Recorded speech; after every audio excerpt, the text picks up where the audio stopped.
આ સાલ છે ને, આ સાલ તો પાણી આમ નીકળે છે અંદરથી.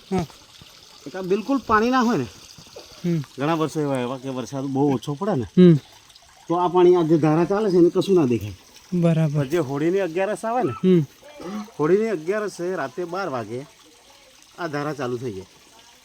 હોળીના રાત્રે 12 વાગે? ના, હોળી પહેલા 11 આવે. 11 12 આંબળી 11. એ 11 ના દિવસે આ પાણી ચાલુ થઈ.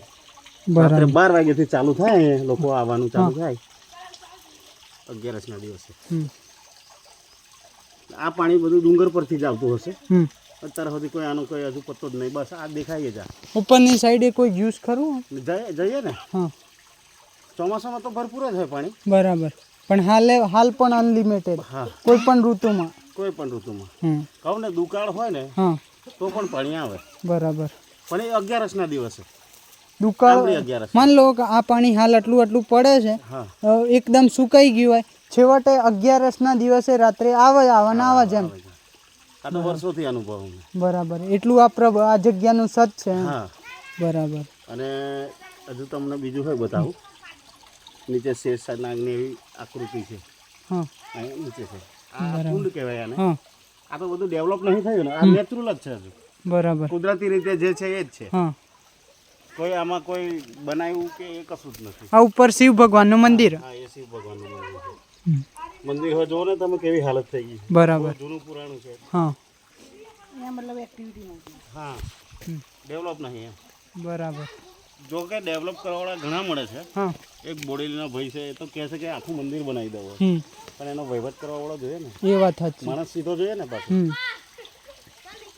તમે કરોડો રૂપિયા આપ્યા હોય, દુરુપયોગ થાય એ ના ચાલે. ના ચાલે. બરાબર. એટલી બધી જવાબદારી કોણ ઉપાડે? એ તો વાત સાચી. ભગવાનના કામમાં ખોટું થઈ જાય તો બસ સારું ના લાગે. એટલે માણસ વ્યવસ્થિત હોય ને તો આ કાર્ય થાય એવું છે. બરાબર. નીચે બતાવીએ ને. તો જસ્ટ મિત્રો હવે જઈ રહ્યા છીએ આપણે નીચે. રસ્તો થોડો છે ને, નિરમા પણ છે.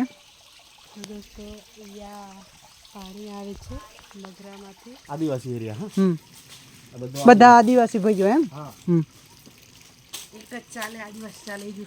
લગાવવાનું પાસે 7,000 માં આવ્યા તમારે. અત્યારે 30,000 પ્લસ લે. 23,000 40,000 જઈ પાર્ટી જેવા પૈસા. તો મિત્રો આપણે આપણા ચપ્પલ અહીંયા ઉતારી નાખીએ અને જસ્ટ ત્યાં સામેની સાઈડે શીશ નાગની મૂર્તિ છે પ્રભુની. તો જસ્ટ આપણે જોવા માટે જઈ રહ્યા છીએ.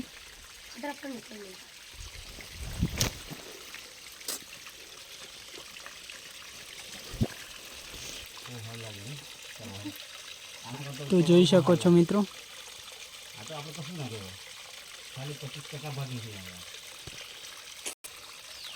તો મિત્રો આ તમે જોઈ શકો છો એકદમ શીશ નાગના મુખના જેવો અહીંયા આપને આપ કુદરતી રીતે આકૃતિ બનેલી છે. જે રીતે શીશ નાગની આપણા ભગવાનની મૂર્તિ આવે છે એ જ રીતે ને જસ્ટ જોડે જળધારા વહેવે છે અને આ કુંડ છે.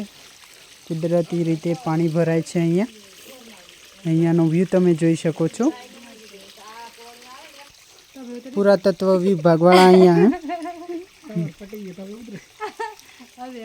એકદમ નાક જેવું મુખ દેખાય એમ.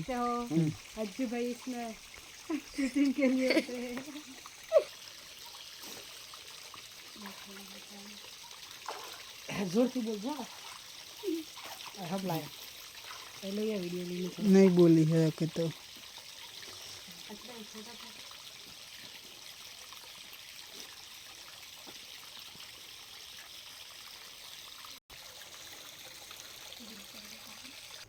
तो जस्ट मित्रों હવે આપણે મંદિર જોડે આવી ગયા છે ને નિર્મા હવે દર્શન કરવા માટે જશે.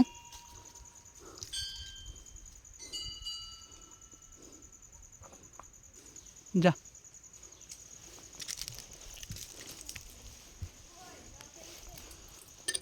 તો મિત્રો હવે નિર્મા નંદી મહારાજના દર્શન કરી રહી છે જસ્ટ. અને તમે પ્રભુના દર્શન કરી શકો છો લાઈવ.